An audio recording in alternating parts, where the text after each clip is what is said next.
it's the way you look in my eyes. How I feel is beyond words can describe. How you ignite the... Welcome back to my channel. Welcome everyone to Speaking for Life with Tamara, where we pour into the lives of single moms. If you are panicked and stressed every time there's an emergency, we've all been there, single moms. We need to alleviate that stress, that panic feeling, that nauseating feeling in our stomach. If this is you, every time you have an emergency, we're going to stop that in 2023. If this is an all too familiar feeling for you, stay tuned. I have some tips that might help. You got up in the morning, you started your car, the check engine light came on. All you can see is this blaring orange light. Or you turn on the lights in the house, at least you thought you were, and the lights didn't come on. The first thing you think is, oh my goodness, did I pay my bill? Or you went to go buy some gas, put that wonderful debit card in the ATM, and it declined it. And you said, oh my God, did I overspend in my bank account? Better yet, this is probably the worst. You go to the grocery store, you have all of these groceries, there's a slew of people behind you, and your card doesn't go through. And the first thing you tell the lady, can you please try again? There must be something wrong with your machine. No, there's something wrong with your bank account. Mom, I know all of you are sick and tired of this feeling. And I know you are sick and tired of me telling you the same thing. It's called an emergency fund. Call it what you want. Call it a nest egg. Call it the kitty, the little kitty. You got to have something in the kitty.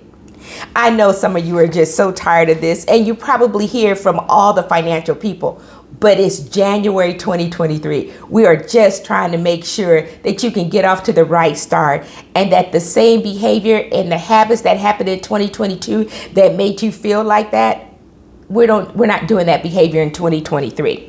So I have just a few tips, and hopefully that I can share with you that I experienced that will help you since it is January. So let's do this. You have to, again, you know I'm a strategy person. Call it what you want. Call it discipline.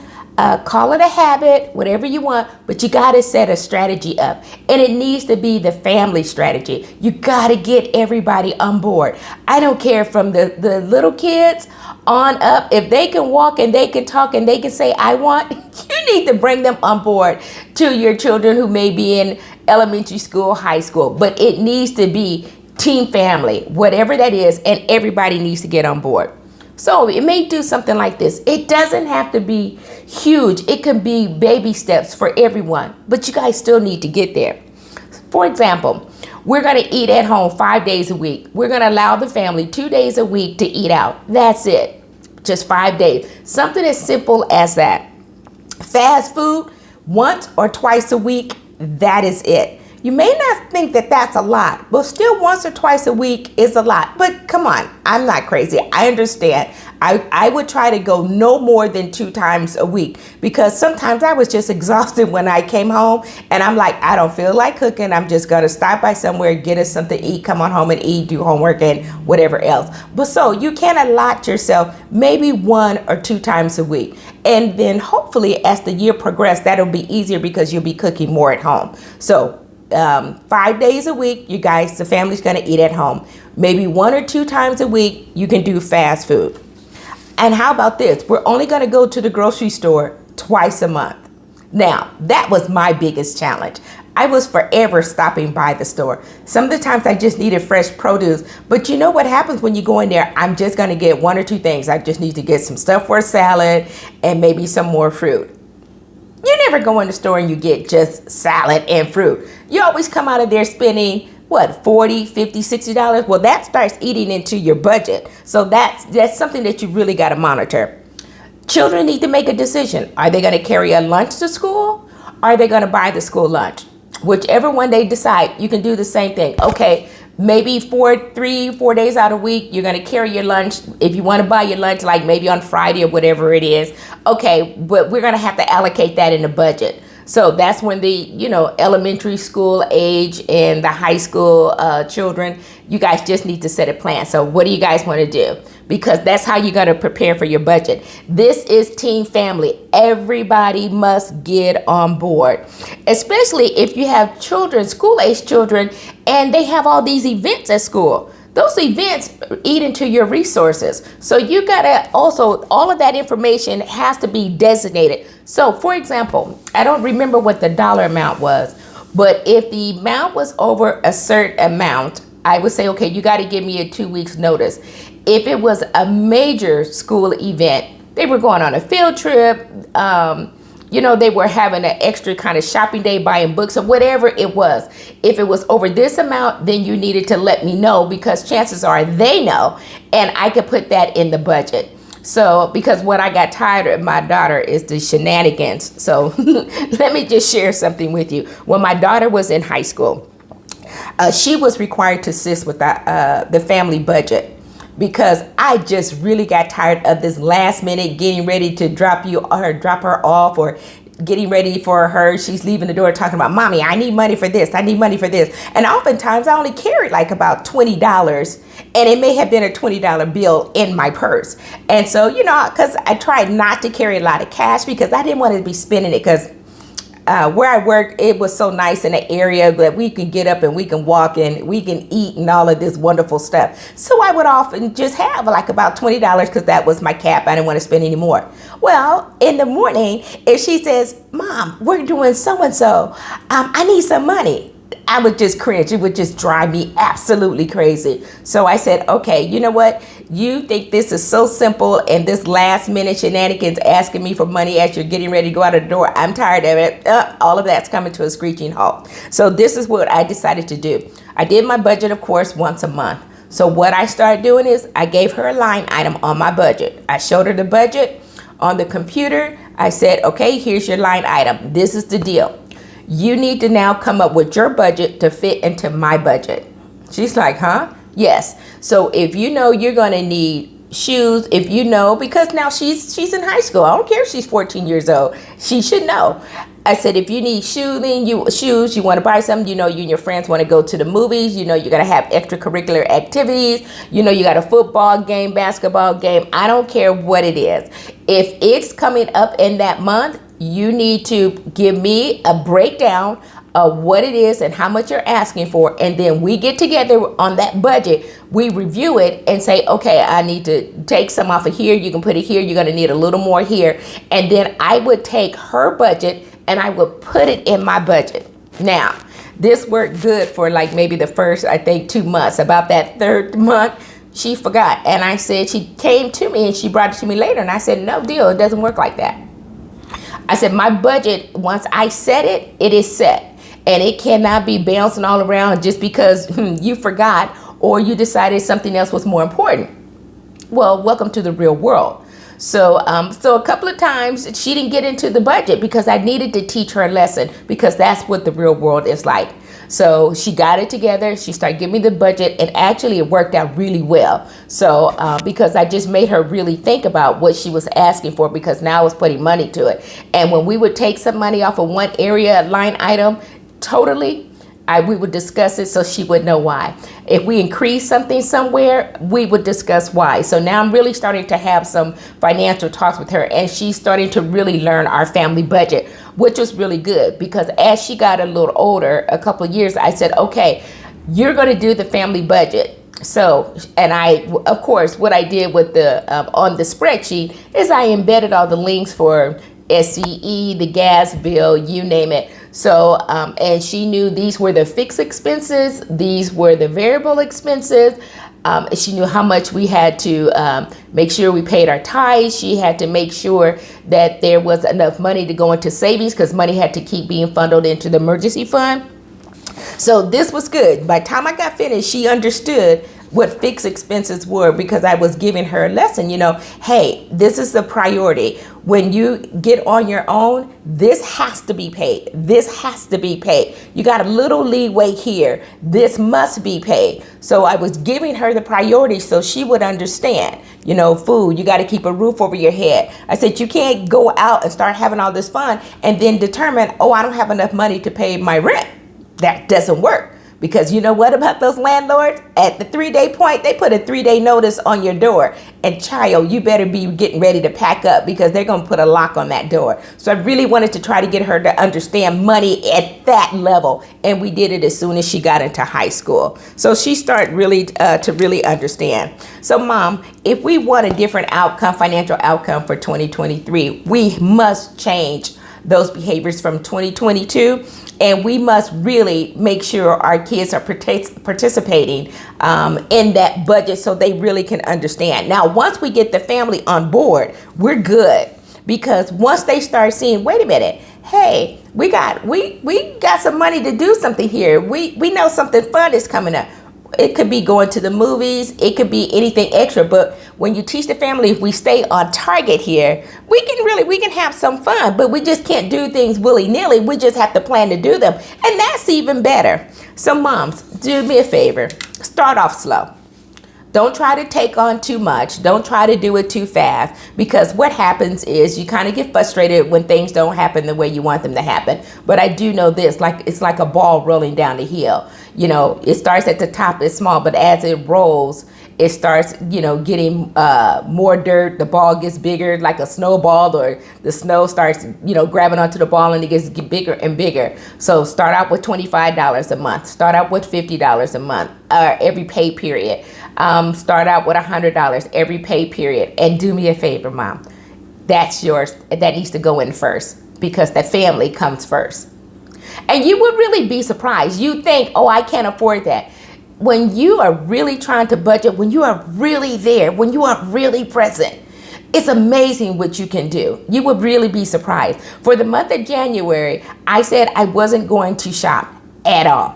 Well, I didn't quite make it, but I made it 3 weeks into January, not spending any money. Now that was huge for me. No Amazon, no zero. I bought food at the grocery store, and I limited to food. I remember I only bought one thing. Outside of that was a toothbrush for us.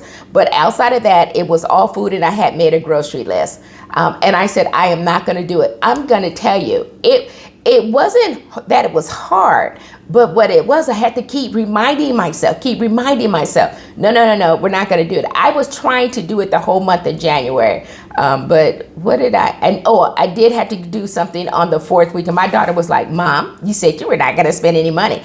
And I said I wasn't. I did it for 3 weeks, and I thought, okay, that's good. Now, that wasn't the full month, but guess what? I have saved more money than I even thought. So what did I do? I just threw it all in my emergency fund.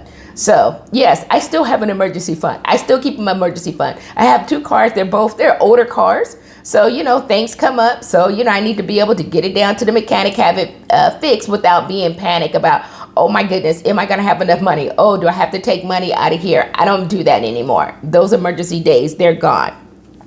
And so, and also as far as the budget is concerned, the kids can join in this, flip my rope up. Kids can start earning some money as well.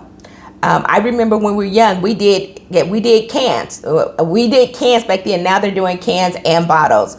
And so, instead of throwing away water bottles that you have, or you can ask close family members, your grandparents or, your siblings, hey, you guys, don't throw away your bottles or your cans. Keep them in there. And then when we see you guys, let us know. And then the kids can have them. Because guess what? I know maybe you would be surprised who was down there turning in cans and bottles. Okay, because a lot of folks, including myself, we're still trying to, do good for the world that we live in. So get this plastic and stuff so they can do something else with it. But what it does teach the kids to do, if I do a lot, get a lot of canned stuff, it doesn't even have to be a lot. Take it down there because you're trying to teach them. Take them down there, let them turn them in. They weigh them, they give them a paper, they get their cash, and now they've earned some money. They can either keep that money or it could be a part of the pot. I kind of like them to just be able to keep the money because it's a challenge. They wait, how much money did you get?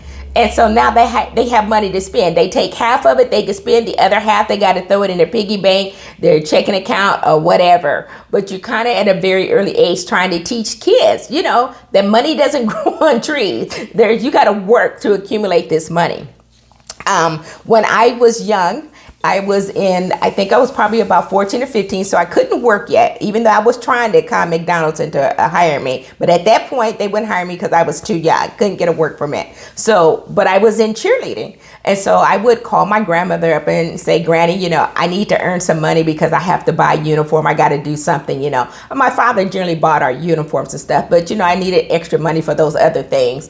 And so I would call her and say, Granny, I need to earn some money. You have anything that I can do? And she says, yeah, come on over to the house this Saturday. Now, that did not mean whenever I woke up on Saturday, I get on my bicycle and ride to my grandmother's house. Oh, no. It didn't work that mean. That meant I had to get up at 6 something, get my breakfast, finish my own chores at home, then get on my bicycle by 7 o'clock and ride up to my grandmother's house, who lived up in a hill.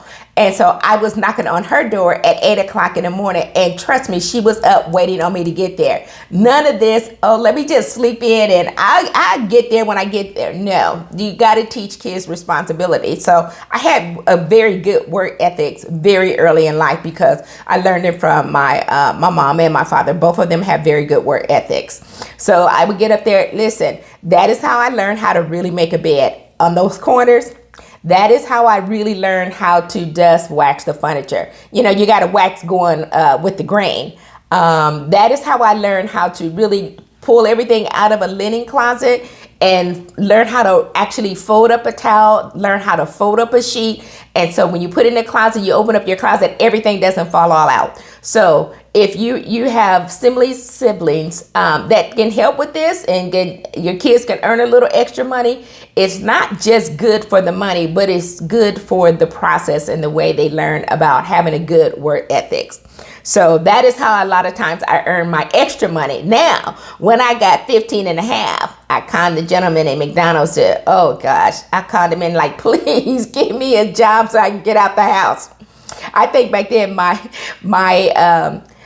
incentive was more than money. It was to get out the house because all my friends were going to come to McDonald's. So that's what I did to earn money.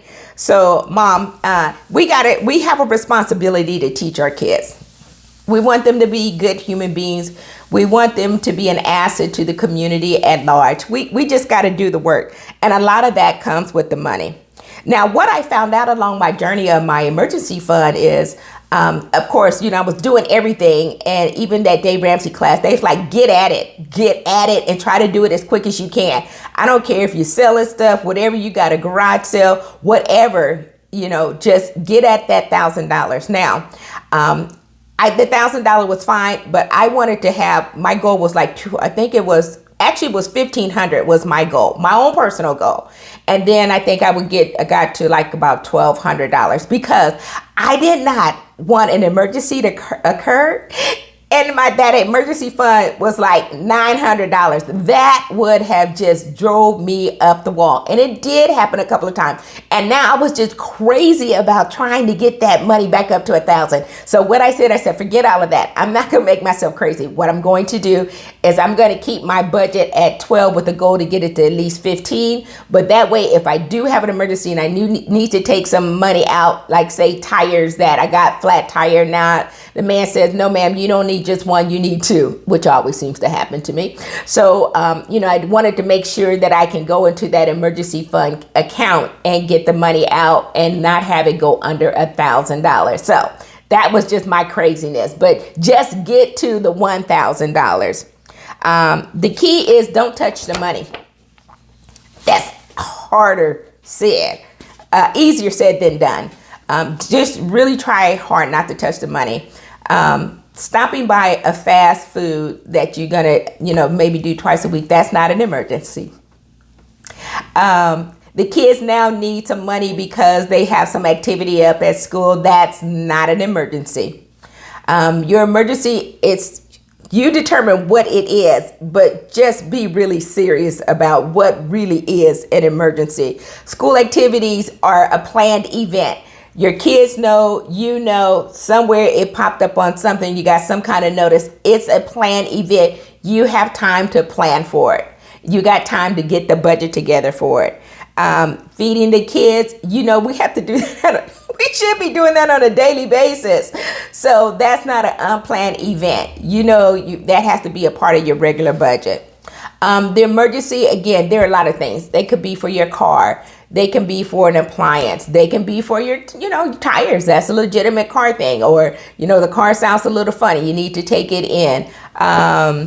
Hey, you got to go to the emergency. I don't know what your insurance like, but I know at one point my deductible for an emergency was $500 and the other one, I think it was $250. Well, that takes care of that. And let me tell you, as soon as you sit down in an emergency, the first thing they ask you got insurance, the first thing they're looking up is what is your deductible. So when you have that emergency fund, you got the money. So that's what you need to have that for. So you're not feeling stressed and worried. Now, $1,000 is not a lot of money, but I'd rather have it and have an emergency than not have it.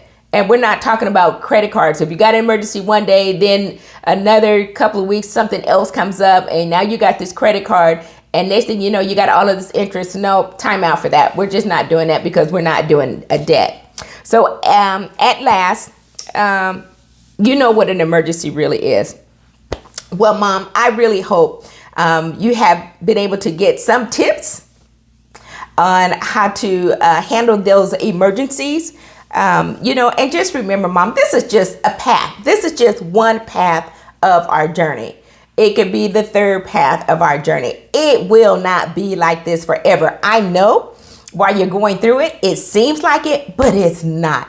They grow up. They become adults. Well, shoot, even before that, once they start getting in high school and they start getting their sophomore and their junior year, they think they know everything anyway. So, I politely say, here, you handle your stuff and get you a job, a part-time job, you do something. There's nothing wrong with your kids working while they're at school and activities. Sometimes I used to be, I was always a worker, but sometimes I'm amazed at some of the things that some of these kids do. The ones that don't feel like they're entitled, their work ethic is so strong. They're doing school activities, they're keeping their grades up, and they got a job. I've seen some have 2 jobs. I don't know how they do it. But I remember at one point in my life, I worked 2 jobs in high school. It was hard. It was really hard. One was the regular, and then one was some crazy graveyard shift because I knew I was getting ready to go to college, and I knew I had to foot that entire bill myself. I didn't have parents to help me do that, so I had to save up money. So I was trying to save up as much money I can to buy pots and pans and blankets and some sheets or whatever I could.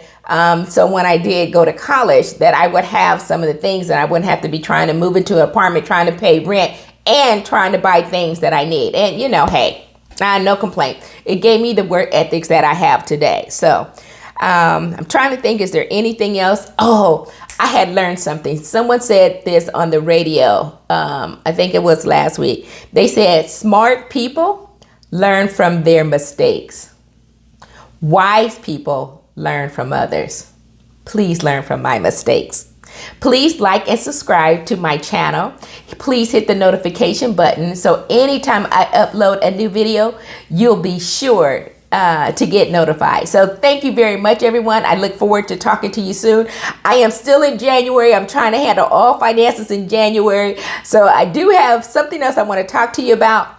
Borrowing or letting people borrow money. So that's going to be our next video. And then we're going to let it go for a little while for the finances because we want to also talk about getting into our health for February. So since it's Valentine's Day, love, we're going to talk about our heart and just making sure that we're healthy. And so I can't wait to share some things because it's kind of funny. So anyway, thank you very much, ladies. Moms, enjoy yourself. Always put your best foot forward and love those babies. Bye.